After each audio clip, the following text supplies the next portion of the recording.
dias em Joel, livro de Joel.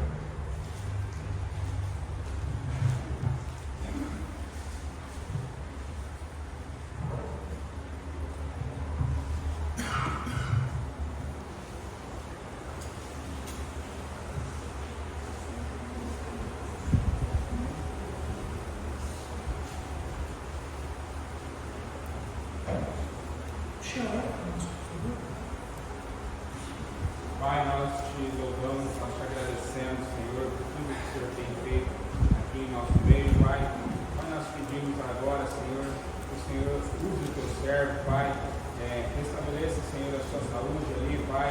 Ajude ele, Senhor, que ele possa entregar a palavra do Senhor como o Senhor propôs no coração dele, Pai. Ajude, Senhor, por favor, que nós possamos estarmos aqui também atentos à palavra do Senhor, que nós possamos ser tocados, Senhor, através da palavra do Senhor.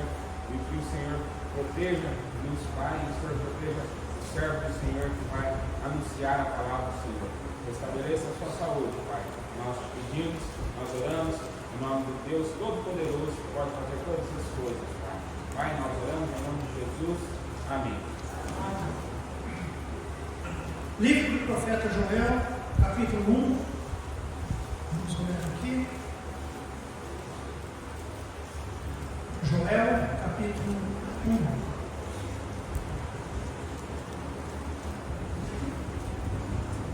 Todos encontraram? Versículo 1. Joel 1:1. Palavra do Senhor que foi dirigida a Joel, filho de Betuel. Ouvi isto, vós anciãos, e escutai todos os moradores da terra. Porventura isto aconteceu em vossos dias, ou nos dias de vossos pais? Fazei sobre isto uma narração aos vossos filhos, e vossos filhos a seus filhos, e os filhos deste a outra geração. O que ficou da lagarta, o gafanhoto comeu, e o que ficou do gafanhoto, a locusta o comeu, e o que ficou da locusta, o pulgão o comeu. Despertai-vos, bêbados, e chorai, gemei, todos os que bebeis vinhos por causa do mosto, porque tirado é da vossa boca. Porque subiu contra a minha terra uma nação poderosa e sem número, os seus dentes são dentes de leão, e tem queixadas de um leão velho. Fez da minha vide uma assolação, e tirou a casa da minha figueira, despiu-a toda e a lançou por terra. Os seus ramos se embranqueceram. Lamenta como a virgem que está cingida de saco pelo marido da sua mocidade. Foi cortada a oferta de alimentos e a libação da casa do Senhor. Os sacerdotes, ministros do Senhor, estão entristecidos. O campo está assolado e a terra triste, porque o trigo está destruído, o mosto se secou, o azeite acabou. Envergonhai-vos, lavradores, gemei, vinhateiros, sobre o trigo e a cevada, porque a colheita do campo pereceu. A vide se secou, a figueira se murchou, a romeira também, e a palmeira e a macieira, todas as árvores do campo se secaram, e já não há alegria entre os filhos dos homens. Cingi-vos e lamentai-vos, sacerdotes, gemei, ministros do altar, entrai e passai a noite vestidos de saco, ministros do meu Deus, porque a oferta de alimentos e a libação foram cortadas da casa de vosso Deus. Santificai o jejum, convocai uma assembleia solene, congregai os anciãos e todos os moradores dessa terra, na casa do Senhor vosso Deus, e clamai ao Senhor. Ai do dia, porque o dia do Senhor está perto, e virá como uma assolação do Todo-Poderoso. Porventura o mantimento não está cortado diante de nossos olhos? A alegria e o regozijo da casa de nosso Deus? As sementes apodreceram debaixo dos seus torrões, os celeiros foram assolados, as armazéns derrubados, porque se secou o trigo. Como geme o animal, as manadas de gados estão confusas, porque não tem pasto. Também os rebanhos de ovelhas estão perecendo. A ti, ó Senhor, clamo, porque o fogo consumiu os pastos do deserto, e a chama abrasou todas as árvores do campo. Também todos os animais do campo bramam a ti, porque as correntes de água se secaram, e o fogo consumiu os pastos do deserto.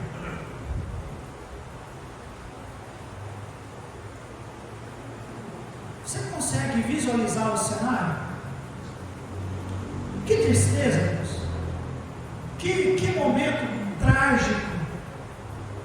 Aquilo que o profeta contempla, aquilo que Deus pede que ele registre.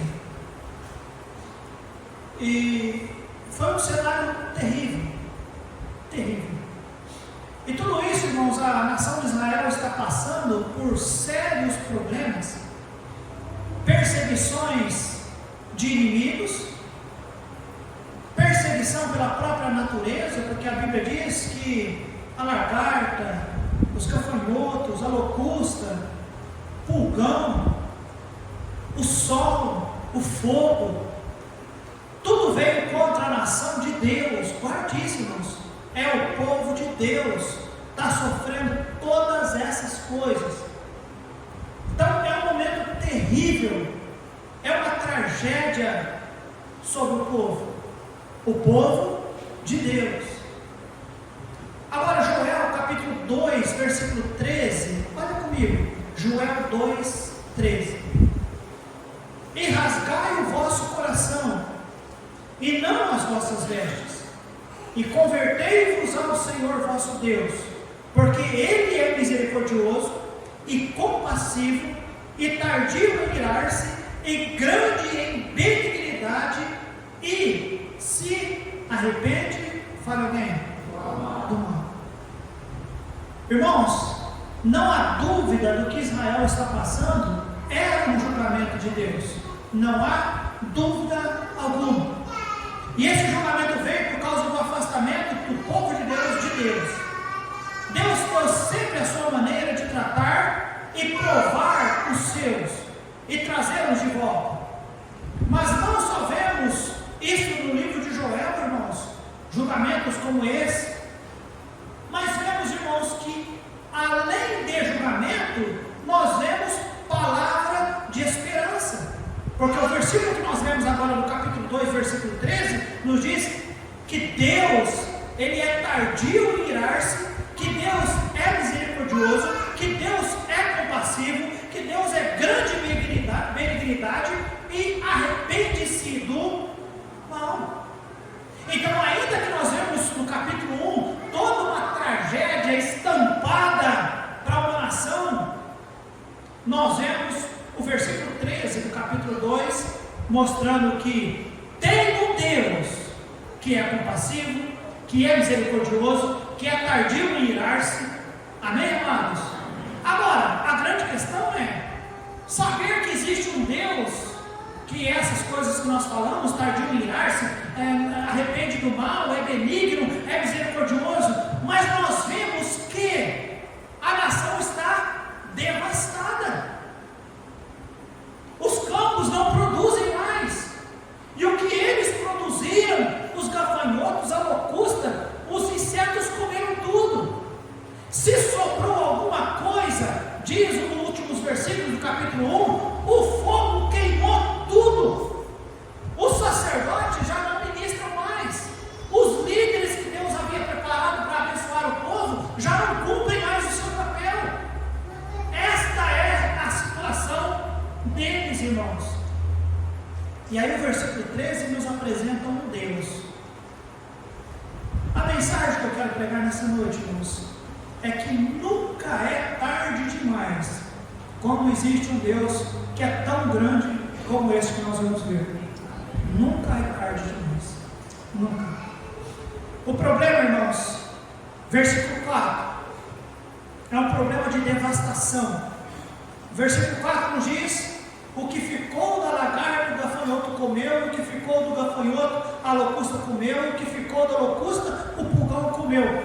Amados, eles enfrentaram uma devastação, uma invasão de insetos. E pelo jeito, eles comeram todo o alimento do povo. Os insetos comeram. O problema que eles enfrentaram, irmãos, era um problema de destruição.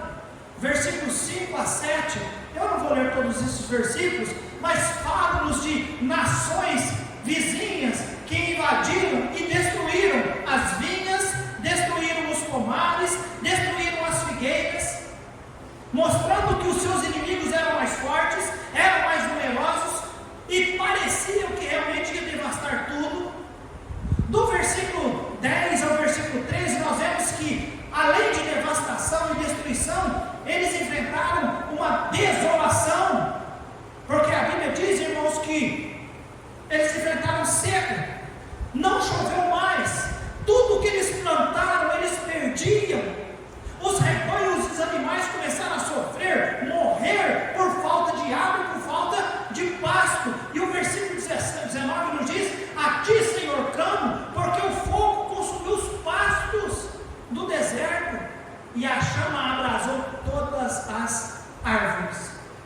Não há dúvida, irmãos, versículo 14: santificai o jejum, convocai uma assembleia solene, congregai os anciãos e todos os moradores dessa terra na casa do Senhor vosso Deus, e clamai ao Senhor. Ai do dia, porque o dia do Senhor está perto, e virá como uma assolação do Todo-Poderoso. Irmãos, não há dúvida que nada disso foi acidental, era julgamento de Deus, era tão julgamento de Deus que olha só o versículo 25 do capítulo 2.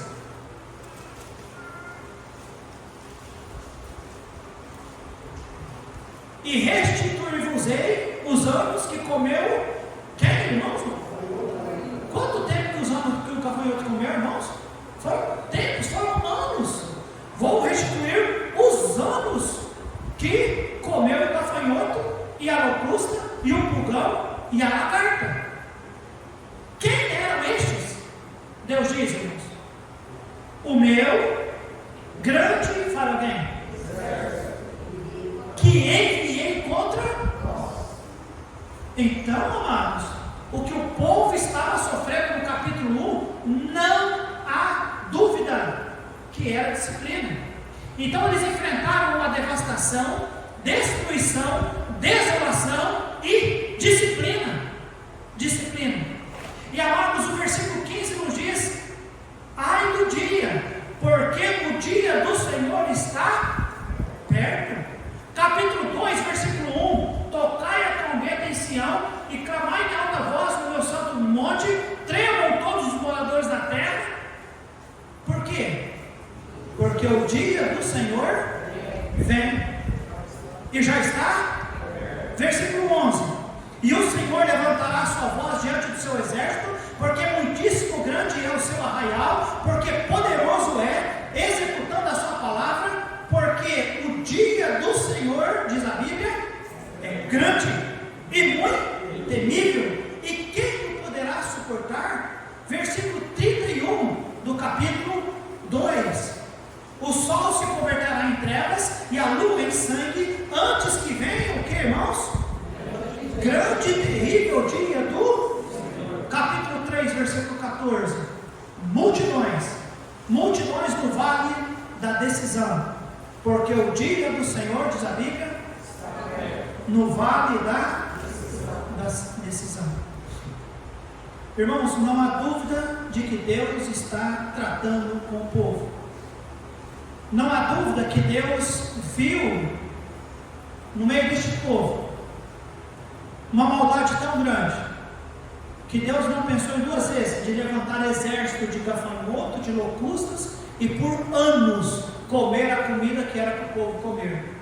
Não há dúvida que Deus enxergou coisas tão terríveis no meio do seu povo, que o Senhor simplesmente permitiu que inimigos viessem e assolassem e acabassem com as parreiras, com as uvas, com tudo. Não há dúvida que Deus viu maldade tão grande. Olha que Deus falou ainda: olha, levantai-vos, fazei jejum, santificai-vos, porque a coisa entre vocês está terrível. não há dúvidas que Deus estava tentando alertar aquela nação. A mensagem era para chamar eles para orar, para mudar a sua situação. Amados, não há dúvida que a nação, que o povo de Deus hoje não está vivendo dias que agradam ao Senhor como deveriam agradar. Irmãos, naquela época, e nós vamos chegar no momento bonito da história, mas esse momento, capítulo 1, é um momento triste da história. E não há dúvida que a humanidade hoje vive uma situação triste na história. De um tempo para cá, o pecado tem crescido mais. O pecado sempre existiu, mas de um tempo para cá, as coisas têm sido piores, irmãos. O pecado, o mal, a injustiça, tudo tem corrido de uma maneira desenfreada. E o que é pior, isso tem entrado no meio do povo de Deus. E até o povo de Deus tem chamado o mal de bom. A injustiça de justiça. E a justiça tem sido vista como uma coisa injusta. No meio do povo de Deus, você pregar e requerer santidade e instruir pessoas a ficar firme no caminho do Senhor, a andar com Deus, a valorizar a vida cristã, a honrar casamento, a honrar a vida cristã, somos tidos como maus. Pastor, que é o meu mal. Irmãos, as fortes mudanças que têm acontecido na esfera de igreja, eu tenho ensinado na classe dos homens sobre os perigos que a igreja tem enfrentado. Perigos como a pregação sendo substituído por coisas que não tem nada a ver com verdadeira pregação. Há igrejas hoje que passam a maior parte do tempo num chamado louvorzão ou falando sobre prosperidade do que realmente pregando a palavra. Há igrejas que estão mais próximas do conformismo do que com um compromisso com Deus. A Bíblia nos diz em Romanos capítulo 12, versículo 2: e não sedes conformados com este mundo, mas ser transformado. Mas há muito mais proximidade com o conformismo do que com o compromisso. Altares vazios em algumas, enquanto bancos cheios em outras. Irmãos, pessoas mais fervorosas pelas coisas do mundo do que pelas coisas de Deus. Amados, preferindo mais entretenimentos do que estar envolvido com as coisas de Deus. Irmãos, eu sei, entretenimentos são bons, são legais. Amanhã tem jogo do Brasil, eu vou colocar a minha camisa no momento do jogo, eu vou festejar. Depois do jogo, amanhã é minha folga, é dia de brincar de vôlei ou futebol, aqueles que quiserem, eu vou convidar lá no grupo, se alguém quer ir lá. Tudo bem, entretenimento tem o seu momento, amém, amados? Tem o seu momento.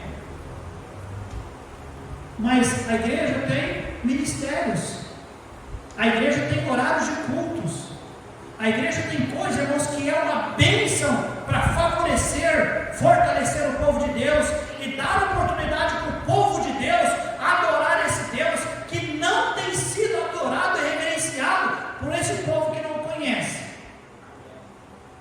Então eu estou pregando nessa noite para um povo que conhece a Deus. Amados, vamos fazer a nossa parte da maneira melhor possível, porque houve épocas que um povo que era chamado povo de Deus, por virar as costas para Deus, por não valorizar o Senhor, por não querer ter compromisso com o Senhor, irmãos, se o homem não obedece a Deus, se o povo não dá ouvido à voz de Deus, Deus manda peixe engolir o homem, Deus manda gafanhoto comer a comida do homem, Deus manda locusta comer, porque Deus tem poder, Deus é Deus, amém, amados? Embora eu quero pregar nessa noite sobre, aí dá tempo de reverter o negócio, mas eu quero que você enxergue, havia um grande problema na época, um grande problema, e esse problema trouxe devastação, destruição, disciplina para aquele povo. Aluno de homilética, primeiro ponto, grande problema que trouxe, subponto, devastação, destruição e disciplina. Segundo ponto da mensagem, nós vemos, irmãos, a argumentação do profeta, capítulo 2, versículo de 12 a 17. Ele nos diz, só para que você fique tranquilo, estou bem, tá bom, irmãos? Obrigado pela sua oração, passou as mensuras, graças a Deus. Louvado seja Deus. Estou bem, louvado seja Deus. Versículo 12: ainda assim, agora mesmo diz o Senhor, convertei-vos a mim de todo o vosso coração, e isso com jejum e com choro e com pranto, e rasgai o vosso coração e não as vossas vestes, e convertei-vos ao Senhor vosso Deus, porque Ele é misericordioso e compassivo e tardio em irar-se, grande em benignidade, e se arrepende do mal. Quem sabe se não se voltará e se arrependerá e deixará após si uma bênção em oferta de alimentos e libação para o Senhor vosso Deus? Tocai a trombeta em Sião, santificai o jejum, convocai uma assembleia solene, congregai o povo, santificai a congregação, ajuntai os anciãos, congregai as crianças e os que mamam, sair a noiva à sua recâmara e a noiva do seu aposento, choram os sacerdotes, ministros do Senhor, entre o alpendre e o altar, e digam: poupa o teu povo, ó Senhor, e não entregues a tua herança ao opróbrio, ou seja, a vergonha, porque os gentios o dominem, para que os gentios o dominem, porque diriam entre os povos: onde está o seu Deus? Então nós vemos, irmãos, primeiro, um grande problema, capítulo 1, mas agora nós vemos, irmãos, a argumentação do profeta. Amados, mesmo que a nação estava experimentando o julgamento de Deus, ainda havia uma esperança. Amados, ainda que nós estamos vivendo uma situação ruim, caótica, humanamente falando, e não tão boa também, eclesiasticamente falando, não tão boa. No domingo passado nós festejamos 101 pessoas na escola dominical, hoje caiu para 87. 87. Onde você estava, meu irmão e minha irmã, que você não veio da escola bíblica dominical aprender de Deus, ouvir o que nós ouvimos acerca da fé, ouvir o que nós ouvimos na nossa classe, e é provável que nas outras classes também. Houve um professor que orou, houve um professor que preparou, que fez o seu melhor para abençoar a sua vida com o santo estudo da palavra de Deus. Irmãos, a palavra de Deus aqui nos diz, ainda que eles estivessem experimentando o julgamento, ainda havia uma esperança. Deus, irmãos, ia alcançar eles, a despeito da condição que eles viviam. E essa esperança, irmãos, ela se baseia de duas formas. São dois subpontos, alunos de homilética. Dois subpontos. O primeiro deles, o apelo ao arrependimento. Do versículo 12 ao 14, irmãos, o arrependimento genuíno é a única esperança de sobrevivência. Versículo 12, ainda assim, agora mesmo diz que, irmãos, o Senhor. O que o Senhor diz? Convertei-vos a mim de todo o vosso coração. Amém, amados? A situação deles era desoladora. Deus poderia ter permitido continuar. Irmãos, eles iriam morrer todo mundo de fome, porque os bichinhos comeram tudo. Os pastos secaram, as vinhas murcharam, não tinha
coração. Amados, nada de teatro religioso para impressionar Deus, não. Tinha que ser de coração. E amado, eu quero dizer para você, Deus quer ver um povo com o coração rasgado, quebrantado, disposto a mudar.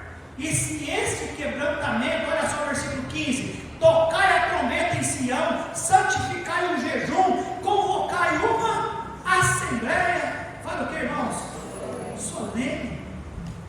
Se for algo de coração, irmãos, ainda que poucos gostem ou até concordem, arrepender é a coisa melhor que existe para o ser humano fazer. Arrependimento. Quando João Batista olhou para aquele povo e disse: arrependei-vos, e os chamou de raça de víboras, era a melhor mensagem que aquele povo poderia ouvir. Não era aquela mensagem de amor, aquela mensagem gostosa de se ouvir, mas era a melhor mensagem. A melhor mensagem. E o que é que Deus está oferecendo através do profeta aqui, irmãos? Arrependimento. A argumentação do profeta é arrependimento, irmãos, como sendo o único meio deles poderem se salvar disso. É converter a mim de todo o vosso coração, é rasgar o coração, não é apenas as vestes, não, é arrependimento como única esperança. Amém, amados? A humanidade hoje abraça outras fontes de esperança. Não existe.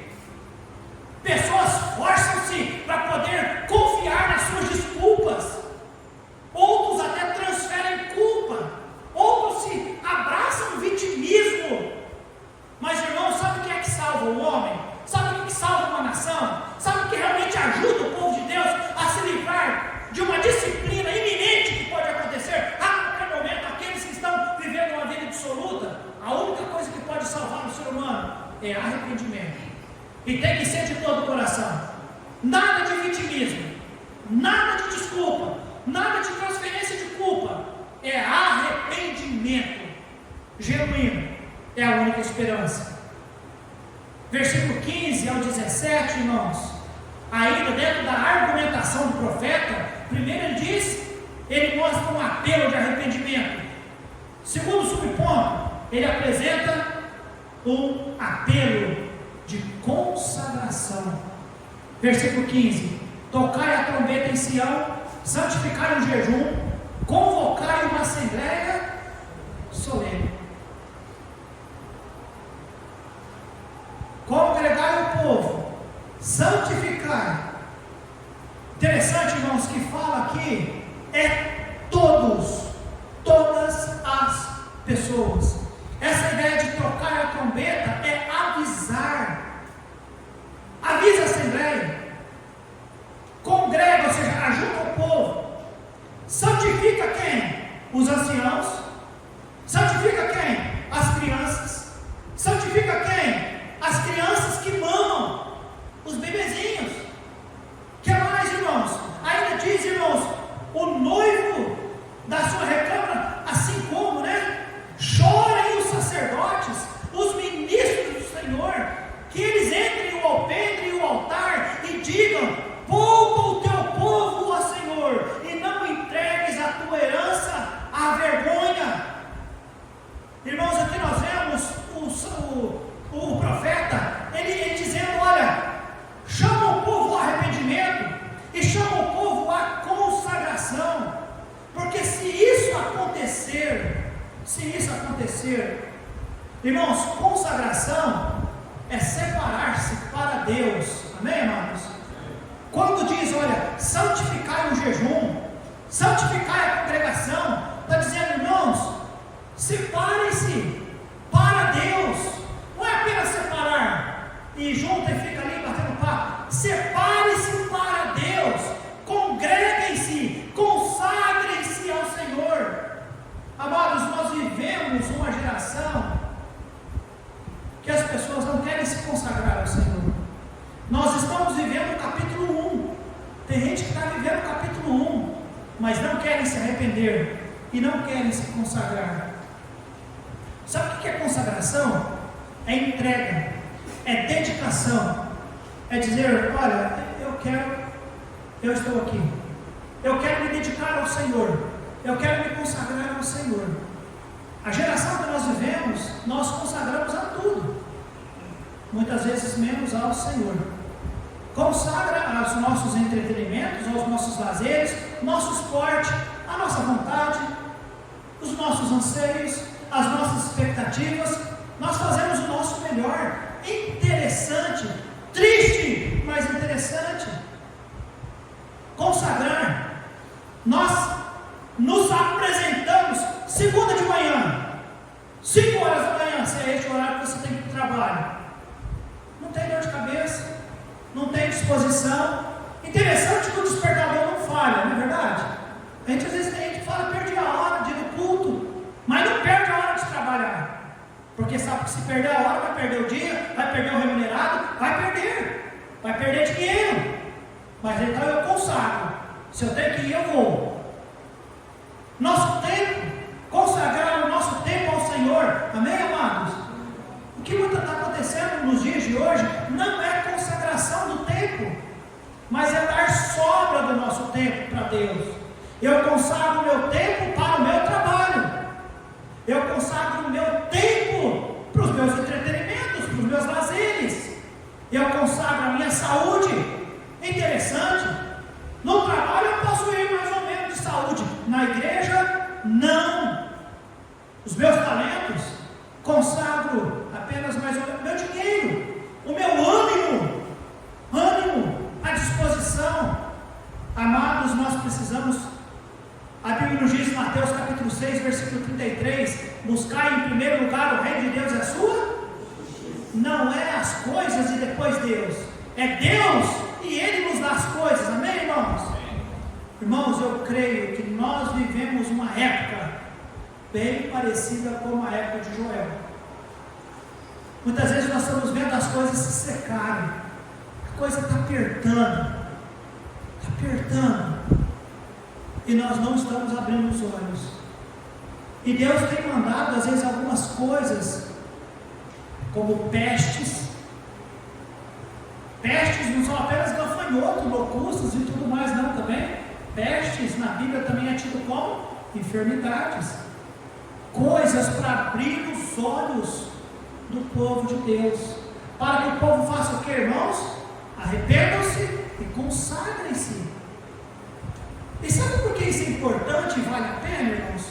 E entraremos no terceiro ponto e último da mensagem, do versículo 18 em diante. Amados, depois de mostrar os problemas e de declarar a solução, os problemas são visíveis: devastação, destruição, disciplina. A solução, arrependimento e consagração. Agora o profeta mostra algo que é fantástico. O que é fantástico, pastor? Promessa. Versículo 18.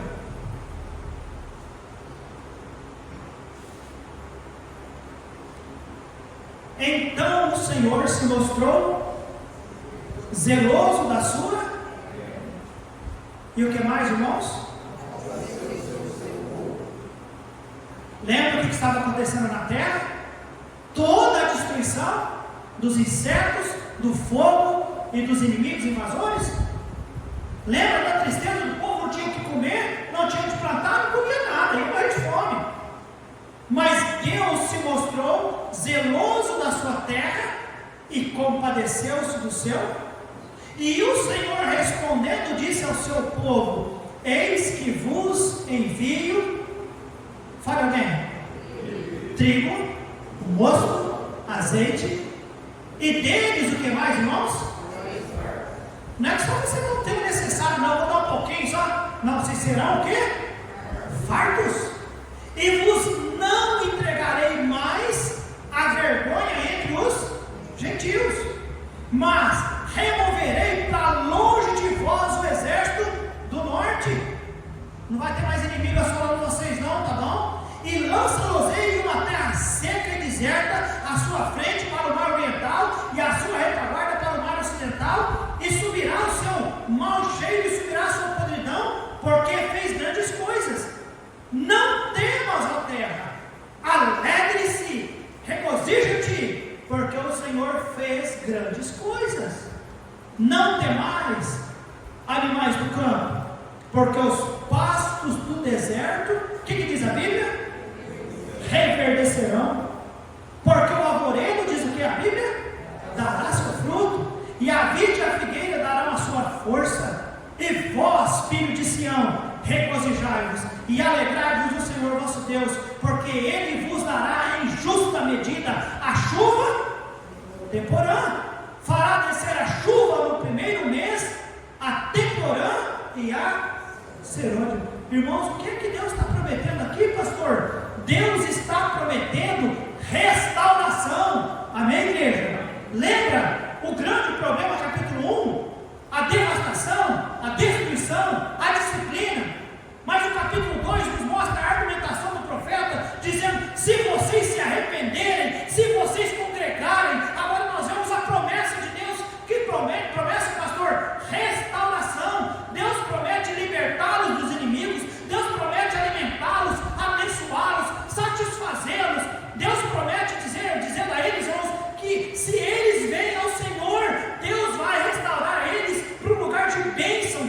Irmãos, este é o desejo de Deus pelo seu povo: libertar, alimentar, abençoar. E olha, amados, só Deus pode fazer isso. O povo de Deus está caminhando por uma situação terrível, e tem pessoas vidradas em outras coisas que não é Deus, mas só Deus pode mudar essa situação. Foi Ele quem falou: eu posso mudar isso aí. O quadro é de desolação, de destruição, de disciplina, mas se o povo se arrepender, se o povo consagrar a sua vida, eu prometo que eu restauro. Amém, igreja? Deus pode restaurar. Deus pode restaurar. E eu vou de além: só Deus pode restaurar. Versículo 23. E vós, filho de Sião, regozijai-vos e alegrai-vos do Senhor vosso Deus, porque Ele vos dará em justa medida a chuva temporã, e fará descer a chuva no primeiro mês, e a temporã, e a serôdia, e as eiras se encherão de trigo, e os lagares transbordarão de mosto e de azeite. E eu gosto do versículo 25: e restituir-vos-ei os anos que comeu o gafanhoto, a locusta e o pulgão e a lagarta, o meu grande exército que enviei contra. Irmãos, eu fiquei parado pensando no povo. Irmãos, a Bíblia diz anos. Anos. Você lembra dias atrás? Umas infestações que teve em uns países aqui do sul, e alguns gafanhotos, umas ondas de gafanhoto entrando para o Brasil, e aquele noticiário toda semana falando sobre aquilo. Durou algumas semanas, para alguns lugares um pouco mais, e o povo desesperado. E gente desesperada. Foram anos os gafanhotos comendo. E eu fico imaginando eles tentando, então, vamos cobrir as coisas, essas plantações, porque senão os gafanhotos comem. Mas o que sobrava de um, ao outro tipo de bichinho comia. O que sobrava do outro comia. O que sobrava do outro comia. Irmãos, e paralelamente a isso, os inimigos vindo e dando em cima e matando. E o fogo queimando tudo. E as árvores secando. E a árvore seca, o pasto seca, e o fogo vem. O que acontece, irmãos? Queima tudo. Este era o quadro de desolação. Mas, irmãos, Deus diz: se o povo se arrepender, se o povo consagrar, aí Deus promete: eu restauro e eu faço o que, irmãos? Restituo. Eu faço, eu gostei disso, versículo 13, a chuva temporã. Sabe o que é a chuva temporã? Aquela chuva que vem antes do tempo. Não é tempo de chover, mas a chuva veio. E é bem-vinda, né, irmãos? E a chuva, além de temporã, a chuva serôdia. O que significa a chuva serôdia? Irmãos, sabe o que é? Passou a época da chuva, não estava nem mais esperando chuva, a serôdia vem. Então, ou seja, o que é? Não consegue plantar mais? Secou? queimou, Deus mandou chuva antes do tempo, e Deus, a chuva que já tinha, que era para ter chovido, que não choveu, agora Ele manda ela fora do tempo, é Serode, mandou também, amém, irmãos? E Ele promete restituição, irmãos. Deus diz que vai adiantar as chuvas, e Deus diz que vai providenciar e preparar a próxima colheita. O campo que não produzia, Ele diz que vai encher, irmãos, encher os celeiros, os lagares vão transbordar, amém, irmãos? Sabe por quê? Deus não é limitado, Deus não é preso, Deus não está dentro de uma caixinha, Deus independe de governo, Deus independe do outro. Tudo que Deus espera de nós, irmãos, é um coração arrependido e uma vida consagrada ao Senhor. E Deus faz o que, amados? Ele restaura e Ele restitui em dobro. Perdoa, Senhor, que eu falei dobro, vai muito além de dobro. Deus vai além, amém, amados? Você consegue visualizar? Capítulo 1, um quadro terrível de problema, desolador, destruição, disciplina. Mas o capítulo 2, olha o argumento. Gente, se vocês se arrepender, mas tem que ser de todo o coração, se vocês consagrar todo mundo, é os anciãos, é as crianças, até as criancinhas que mamam, se todo mundo se consagrar, se o sacerdote sair e proclamar jejum, se proclamar santidade, irmãos, vamos nos santificar, irmãos, vamos nos consagrar, irmãos, vamos nos consagrar, vamos viver a vida santa perante o Senhor. Se todos fizerem isso, eu prometo, eu restauro. Deus diz, eu restituo. E em terceiro e último lugar, capítulo 2, a partir do versículo 26, aliás, é 26 e versículo 27. E comereis, para alguém, e o que mais? E louvareis o nome do Senhor Deus, que procedeu para convosco, de que maneira, irmãos? Maravilhosamente. E o meu povo nunca mais será. Lembra lá do Salmo 139, que Deus nos fala que Ele nos formou de uma maneira, você se lembra? Maravilhosíssima. O ser humano é complexo? Sim ou não? Demais. Essa semana, eu e a dona Zilda, testificando para a médica ali, para a doutora, e eu falei, olha, doutora, não tem como provar, né? Toda a complexidade humana, a senhora estudou, né? Falando para ela. E eu disse, tem algo em nós que só cabe Deus. É um vazio especial. Ela disse, cruzou os braços, é isso mesmo, pastor. É isso, eu sei, isso é real, isso existe. Quem estudou medicina sabe que existe um vazio que não tem explicação para a medicina. Mas é tão simples, não é verdade? A Bíblia diz, qual a explicação do vazio existencial da humanidade? É Deus. É Deus. Deus tem que estar lá, né, amados? Deus tem que estar lá. E aqui nós olhamos para o texto, irmãos, e nós olhamos a complexidade que Deus diz lá no Salmo 139, com que nós fomos formados. Para nós seria trabalhoso formar um ser humano, porque é complexo, e Deus o fez de uma maneira maravilhosíssima. Que jeito que Deus operou em favor daqueles que arrependeram-se de coração e decidiram consagrar a sua vida ao Senhor. Que jeito que Deus operou em favor deles, irmãos?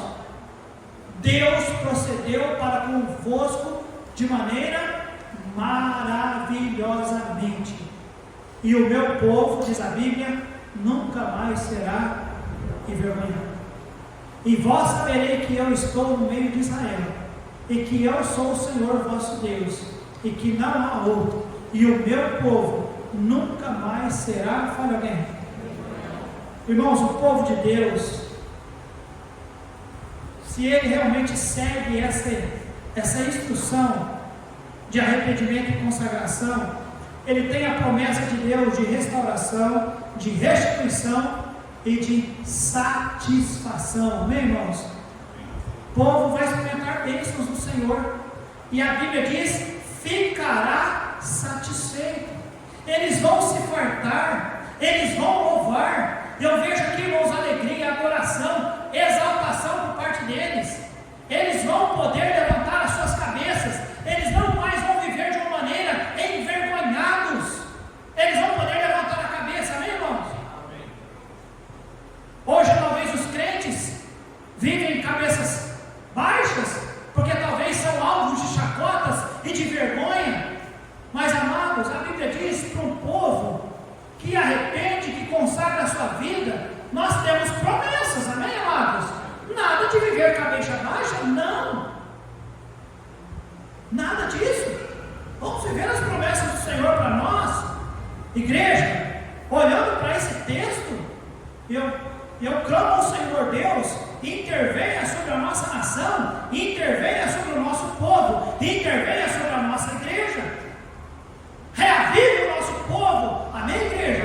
Que Deus nos ajude, que Deus abra os nossos olhos e faça-nos perceber que de repente nós estamos vivendo uma situação parecida com a de Joel. E, amados, essa situação não é boa. Às vezes nós esprememos aqui, esprememos dali e não paramos para olhar. Não, é Deus mostrando para nós: ó, tá ruim aí, viu, igreja de Serrana? Não tá bom assim não. E a gente faz: ó, vamos fazer um amigo. E aí fica feliz. Não, então, aí você consegue ajudar o povo a trazer visitantes para a igreja. Aí a gente traz. Não, daqui 2 meses a gente faz outro culto do amigo. E o Senhor está falando: não é só isso, gente, não é só isso. Igreja de Serrana, abre os olhos enquanto vocês ainda estão se alimentando, porque se vocês imaginar que um culto especial é apenas o dia do culto do amigo e o dia de salvação numa igreja é apenas um culto a cada 2 meses, nós somos os mais miseráveis, irmãos. Você está entendendo isso? Nós vivemos épocas, irmãos, que aí fora e às vezes dentro da igreja o povo está sendo apertado pelo Senhor e não percebe. O que Deus quer falar conosco, pastor? Deus está dizendo: irmãos, vamos nos arrepender, vamos consagrar nossa vida ao Senhor. Sabe por quê, amados? Nós não temos mal pela frente lá não, se fizermos isso. O que é que o povo tinha como promessa, igreja? E não que nós estamos vivendo do mesmo jeitinho que o povo estava, mas quais eram e quais são as promessas de Deus, irmãos, para o povo? Um povo que, em primeiro lugar, e a conclusão, nós vimos um grande problema. Esse grande problema nos mostrou devastação, destruição e disciplina. Mas nós vimos depois um grande argumento do profeta. Qual é o grande argumento? Se o povo se arrepender, se o povo se consagrar. E em terceiro e último lugar, nós vimos uma grande promessa. Que promessa, amados? Restauração, restituição e satisfação. Então, meus amados irmãos, não vale a pena viver para o Senhor? Sim ou não, igreja? Sim. Ô pastor, eu não sei o que o senhor viu que nós estamos vivendo num momento tão difícil assim. Nada a ver, pastor, nós estamos vivendo num momento de glória, está bom demais. Meu amado irmão, não está muito bom não. A situação está terrível, terrível. De vez em quando pipoca alguns assuntos, somos surpreendidos com algumas notícias que arrebentam com o nosso coração, arrebentam. Então que Deus ajude-nos a ficar firmes, amém, amados? E não permitir com que o campo está secando, o fogo está lastrando, as árvores estão puxando, o inimigo está tendo vitória, os bichinhos estão comendo tudo, e nós estamos esquivando aqui e ali, e parece que está tudo bom. Não está tudo bom não, a coisa está ruim. Vamos arrepender, vamos nos converter ao Senhor, vamos virar para o Senhor, vamos consagrar a nossa vida ao Senhor, porque as promessas quais são, igreja? Restauração, restituição e satisfação. Então vale a pena, amém, igreja? Vale a pena. Que Deus nos ajude a olhar para o texto, olhar para a história e falar: Senhor, eu quero começar do segundo ponto para frente. Eu quero consagrar a minha vida. Eu quero arrepender da minha. Às vezes, amados, falta consagração em nossa vida. Às vezes nós estamos fazendo apenas O básico do básico que o cristão deveria fazer. O básico, básico, básico. O Senhor disse para alguns: se nós fizermos apenas aquilo que nos é pedido, como que o Senhor chama a igreja? Você se lembra? Servo, vale? Inútil, quando nós fazemos apenas aquilo que nos é pedido. O Senhor diz: é servo, mas inútil. Porque se quer ser servo mesmo, procure se apresentar e querer servir o Senhor da melhor forma possível. Amém, igreja? Às vezes nós nos acomodamos com o nosso cristianismo. Não precisa ser igualzinho o pastor está falando, não. No meu jeito está bom, no meu jeitinho está bom. Vai, o filho olha e o pai, será que é só isso mesmo? Ser crente é só isso mesmo? O pai olha o jeitão do filho, olha o jeitão do pai, o jeitinho da mãe, e será que ser crente é tudo isso mesmo? Está bom desse jeito? Né? Às vezes nós somos convencidos pela nossa consciência. Não, eu fui na igreja. Não, eu dei oferta, eu dizimei, ou eu dei promessa pela fé. Não, eu já fiz.